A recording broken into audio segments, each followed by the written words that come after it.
Quel est le sens de notre vie si nous sommes destinés à mourir? Bam! Voilà pourquoi c'est la vidéo la plus importante jusqu'à présent. La question des questions. Quel sens a tout si ensuite tout se termine? Peter Wessel Zapf, l'un des philosophes les plus impitoyables du XXe siècle, a dit ce que personne ne veut entendre. La conscience est une erreur de la nature. Nous sommes le seul animal à savoir qu'il va mourir, et pourtant nous faisons comme si cette conscience ne nous rongeait pas de l'intérieur. Toi aussi tu le ressens, ce vide qui arrive. Par exemple le dimanche soir, quand le bruit disparaît et qu'il ne reste que le silence. La vérité est trop dure. Alors nous nous réfugions dans des mensonges. Nous les appelons but, foi, espoir.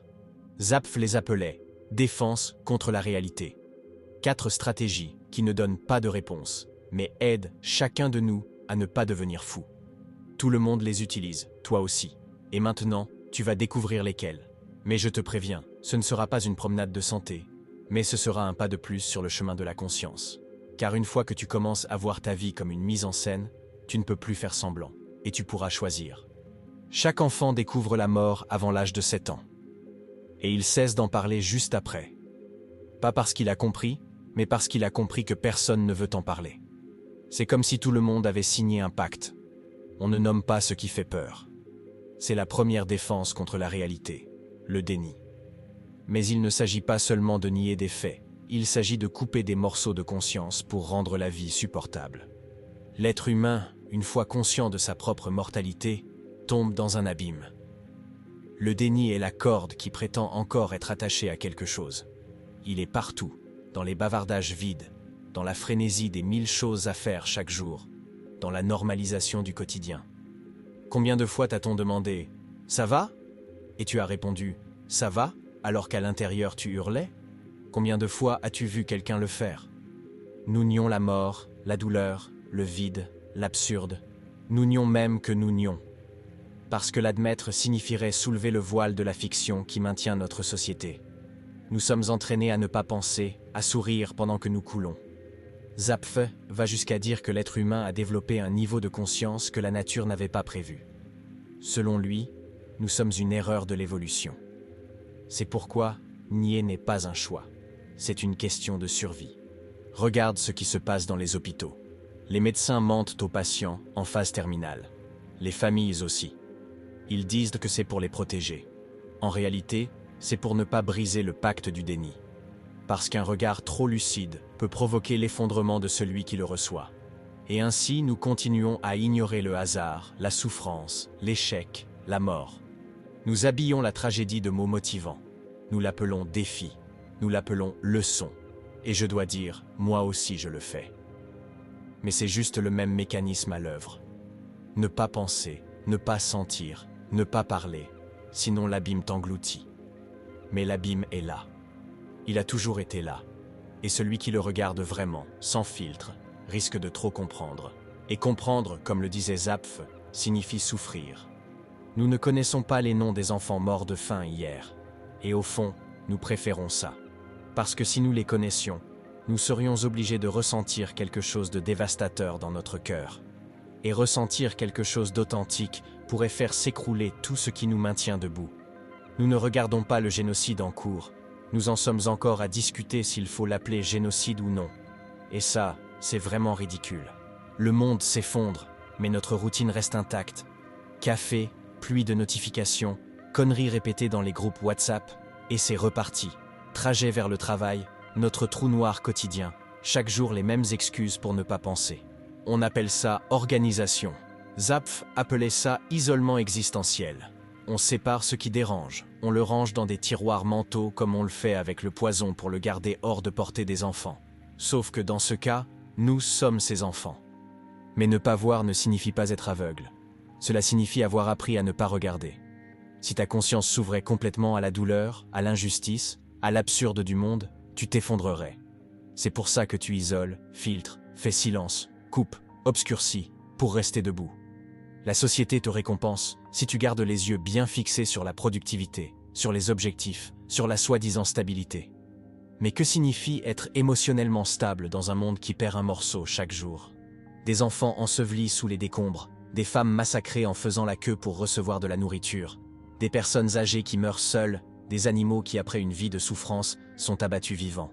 Cela se passe maintenant. Mais ton cerveau ne le supporte pas. Alors tu fermes, tu éteins, tu fais silence et tu archives. Le point, c'est que l'isolement n'est pas seulement personnel. Il est collectif, institutionnalisé. Voilà pourquoi tu peux ignorer les guerres sanglantes et tout savoir sur la dernière dispute entre célébrités. Ce n'est pas un manque d'information, c'est un entraînement à l'éviter. Parce que la vraie réalité, c'est comme un câble dénudé. Tu le touches et tu sautes en l'air. Zapffe l'a écrit magnifiquement, trop de lucidité paralyse.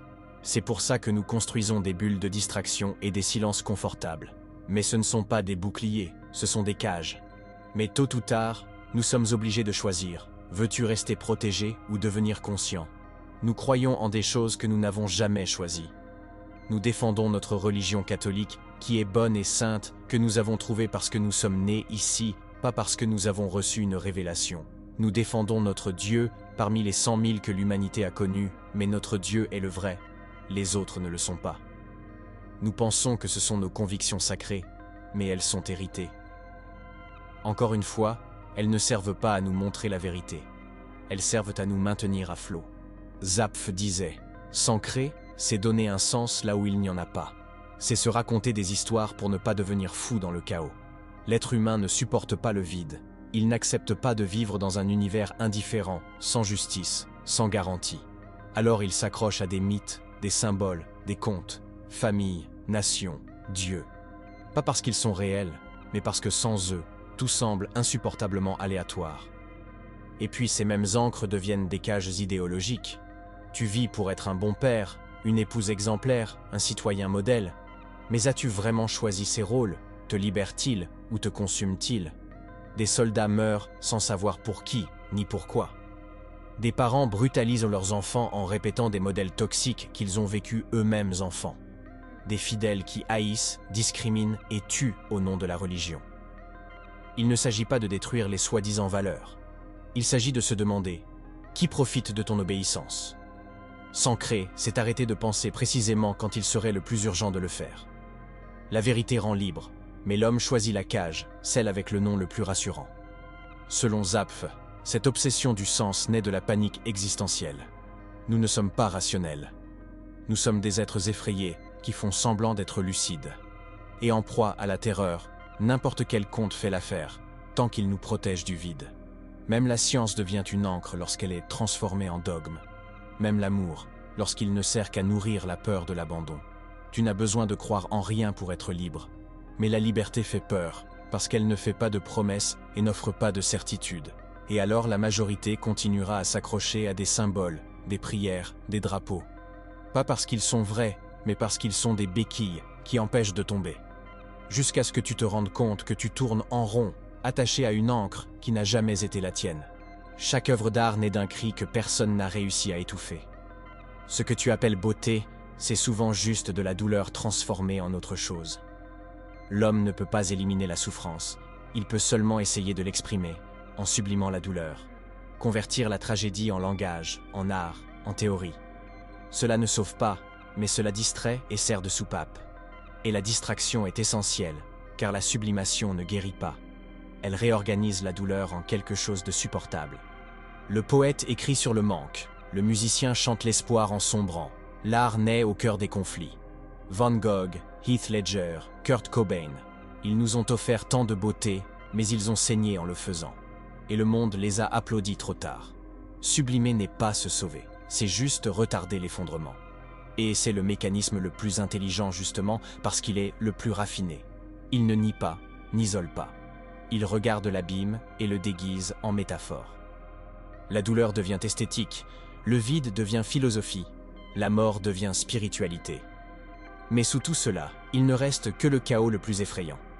Les systèmes les plus complexes, les idéologies les plus raffinées, les œuvres les plus profondes sont des tentatives de rendre la vie moins semblable à une erreur tragique. Et pourtant, ce ne sont que des constructions.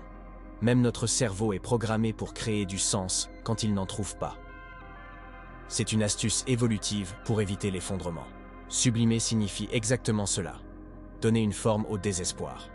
Nous appelons cela art, religion, amour, littérature, spiritualité, Mais au fond, ce n'est que de la souffrance qui tente désespérément de trouver un sens. Sublimer te fait avancer, mais ne te libère pas. Même quand tu transformes ta blessure en or, cela reste une blessure. Décorée, embellie, mais intacte. Bien sûr, il faut le reconnaître, c'est une médaille que nous pouvons arborer. L'être humain est le seul animal qui, en souffrant, essaie d'en faire de la poésie. Parce que peut-être est-il temps d'accepter que nous ne sommes pas ici pour trouver un sens à tout, mais pour vivre pleinement chaque instant. Le problème, ce n'est pas que la vie n'ait pas de sens. Le problème, c'est vouloir la réduire à un seul. Il n'est pas nécessaire de l'enfermer dans une idée, une idéologie, un conte rassurant. La vie n'est pas une théorie à comprendre, c'est une expérience à traverser. Le sens de la vie, c'est vivre la vie. La douleur n'est pas une erreur, le vide n'est pas l'ennemi. Le silence que tant de gens craignent, c'est ce qui nous ramène chez nous. Ne cherche pas à remplir ta vie avec des buts, des objectifs, des croyances. Reste avec ce qui est là. Respire, regarde, écoute. Tu es une conscience vivante, et cela suffit. Tant que tu chercheras des réponses en dehors de toi, tu resteras esclave de la peur.